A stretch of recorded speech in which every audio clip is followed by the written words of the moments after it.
Jérusalem, nous retrouvons notre correspondant Daniel Haïk. Et Daniel, nous commençons cette revue de la presse ce matin par les derniers développements politiques qui font la une des quotidiens et qui sont développés dans les sites d'information. Oui, avec une mention particulière pour Ayelet Shaked, celle qui, dans une autre constellation, était considérée comme une prétendante à la succession de Binyamin Netanyahou à la tête du Likoud, est aujourd'hui en quête d'urgence d'une plateforme politique qui passerait le seuil d'éligibilité aux prochaines élections. En effet, samedi soir, Ayelet Shaked a annoncé son divorce politique avec le ministre des Télécommunications et leader du Derech Eretz Yoaz Hendel. L'alliance qui battait de l'aile s'est effondrée face au sondage décevant et face à un désaccord une fois de plus autour d'un gouvernement qui serait conduit ou non par Binyamin Netanyahou. Le Israël Hayom parle de dilemme de Shaked qui va s'allier dès ce matin, en tout cas de manière officieuse, avec le foyer juif et avec le courant modéré du sionisme religieux, dans l'espoir qu'elle passera enfin le seuil d'éligibilité, ce qui ne sera pas le moindre de ses défis.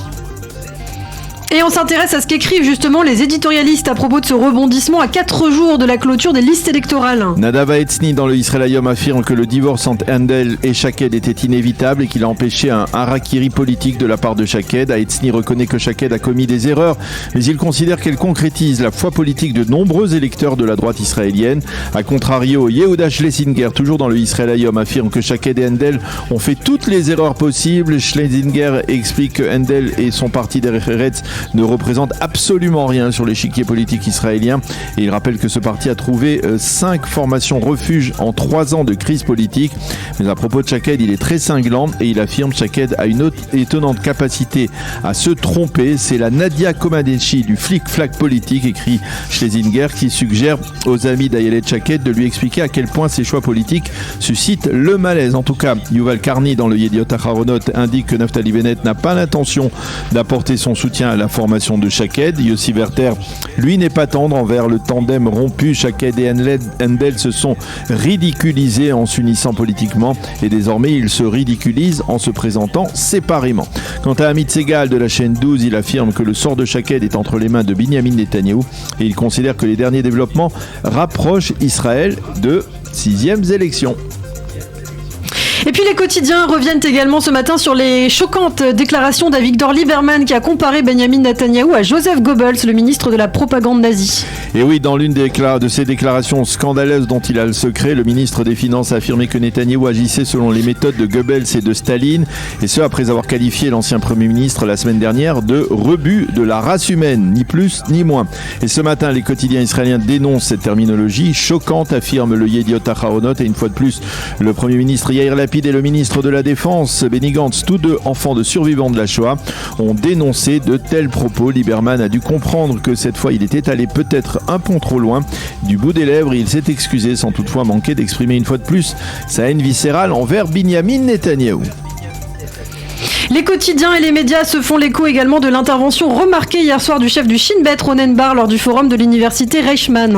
Oui, justement, lors de cette allocution, Ronen Bar a mis en garde contre les clivages profonds qui divisent actuellement la société israélienne et qui menacent la stabilité politique. Selon lui, la crise politique actuelle suscite un élan d'encouragement auprès des organisations terroristes palestiniennes et de ce qu'il a appelé l'axe du mal. À propos de la tension sécuritaire en Judée-Samarie, Ronen Bar a recensé 130 incidents à l'arme à feu du côté palestinien depuis le début de l'année 2022 et il a expliqué que l'autorité palestinienne ainsi que Mahmoud Abbas perdaient de leur gouvernance et qu'Abbas va devoir consolider ses forces de sécurité dans les prochains mois.